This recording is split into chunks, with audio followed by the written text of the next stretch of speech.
और वाराणसी पहुंचे जगतगुरु शंकराचार्य स्वामी अविमुक्तेश्वरानंद सरस्वती ने चुनाव आयोग की कार्यशैली पर सवाल उठाए हैं। उन्होंने आरोप लगाते हुए कहा कि हिंदुओं के पर्व को डिस्टर्ब करने के लिए षड्यंत्र के तहत बिहार चुनाव की प्रक्रिया शुरू की गई है। वहीं यमुना नदी के प्रदूषित जल पर भी शंकराचार्य ने बड़ी प्रतिक्रिया दी। उन्होंने कहा कि नदियों को नाला कैसे बना सकते हैं, सरकारों ने नदी को गंदगी धोने का एक एक्सप्रेस बना दिया। इसके अलावा रवि किशन द्वारा खोसारी लाल यादव पर की गई टिप्पणी पर उन्होंने कहा कि भोजपुरी भाषा की कुछ शब्दावली ऐसी हैं जिनका अर्थ समझना कठिन है। भोजपुरी एक अच्छी भाषा है और सभी भाषा का सम्मान करना चाहिए।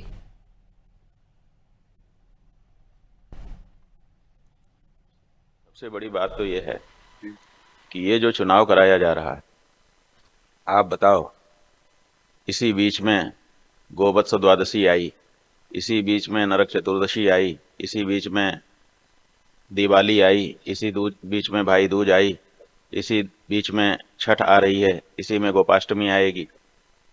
इतने सारे हमारे हिंदुओं के पर्व हैं। क्या चुनाव आयोग को इन पर्वों के बाद चुनाव नहीं रखना चाहिए था, या थोड़ा पहले नहीं रखना चाहिए था? ठीक हमारे हिंदुओं के उन पर्वों के बीच में चुनाव रख दिया गया। और गजब की बात है कि किसी ने इस पे विरोध भी नहीं जताया है।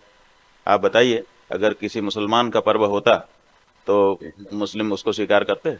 सच बात यह है कि हमारी जो नदी है उसको हम नाला कैसे बना सकते हैं।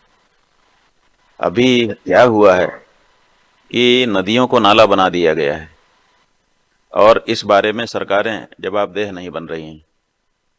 जितने भी कल कारखाने हैं, जितने भी निकटस्थ तीरस्थ शहर हैं, सबका मलजल अपशिष्ट सब ला करके नदियों में डाल दिया जाता है और उसको गंदगी ढोने वाली मालगाड़ी बना दिया जाता है। और ये गंगा के साथ हो रहा है, ये यमुना के साथ हो रहा है, यही कृष्णा कावेरी और नर्मदा के साथ हो रहा है।